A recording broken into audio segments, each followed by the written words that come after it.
할렐루야 여러분 반갑습니다. 계속해서 이 말씀을 나눠보겠습니다. 오늘은 디모데후서 2장 20절과 21절의 말씀을 나눠봅니다.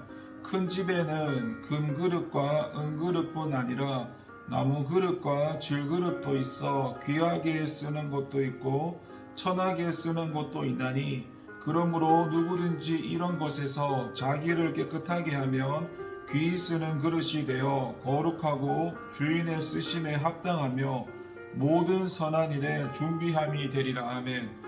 여러분, 이 성도가 귀히 쓰임을 받는 조건은 능력이 아니라 말씀에서 보니까 정결함이라고 합니다.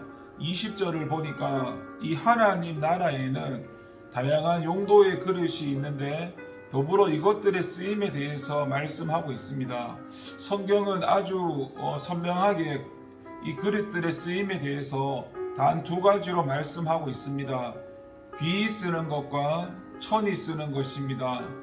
그러면 귀히 쓰는 것과 천히 쓰이는 그릇을 구분하는 그런 결정적 기준이 무엇일까요? 다시 말해서 귀하게 쓰겠다 또는 천하게 쓰겠다는 하나님의 의도를 결정하는 그 요소는 무엇일까요? 이 본문의 21절에 보면은 그 해답이 나와 있습니다. 누구든지 이런 것에서 자기를 깨끗하게 하면 귀히 쓰는 그릇이 되어라고 하였습니다.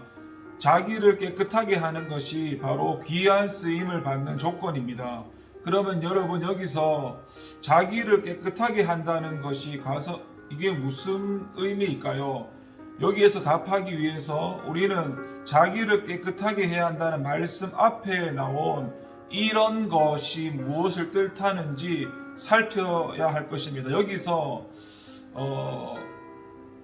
이런 것이란 앞에서 계속적으로 논의되었던 망령되고 헛된 말을 가리키는데 이단과 거짓 교훈에 물들지 않고 하나님의 말씀을 따라서 정결한 삶을 사는 것이 귀히 쓰임 받는 조건이 된다는 말씀입니다.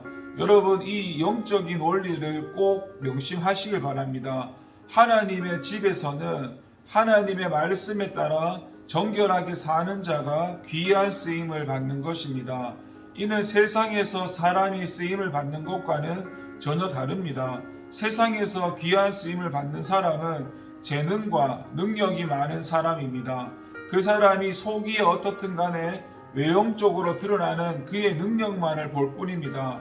물론 근래에 들어서는 능력보다 사람들과의 관계와 인성에 조금씩 눈을 돌리는 성향을 보이는 것도 같지만 뭐니 해도 어떤 일에 대한 합당한 사람을 선택할 때 결정적인 요인으로 작용하는 것은 능력입니다. 이로 인해서 세상 사람들이 능력을 인정받기 위해서 얼마나 많은 수고를 합니까? 대학 도서관에 가보면 여러 책을 쌓아놓고 지식과 능력을 쌓기 위해서 끊임없이 노력하는 사람들의 몸부림을 볼 수 있습니다.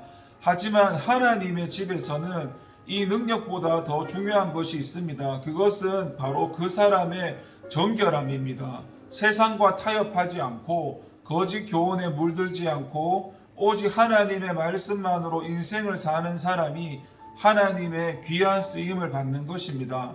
그래서 여러분 우리가 하나님의 귀한 쓰임을 받기 위해 준비해야 하는 것은 능력만이 아닙니다. 그보다 더 하나님의 말씀을 따라서 나를 정결케 하는 것에 전력해야 합니다. 어떻게 보면은 자신을 깨끗하게 하는 내면적인 노력이야말로 가장 힘겨운 것이라고 할 수 있습니다. 능력은 눈으로 볼 수 있는 것이지만 우리의 정결함은 눈으로 확인되는 것보다 확인되지 않는 것이 더 많기 때문입니다. 때문에 저와 여러분들은 더욱 성실하고 적극적으로 우리의 이 정결함을 추구해야 할 것입니다. 그래서 하나님께 귀하게 쓰임받는 저와 여러분 되길 소망합니다. 하나님 아버지 감사합니다. 말씀대로 살게 하여 주시옵소서. 예수님의 이름으로 기도합니다. 아멘.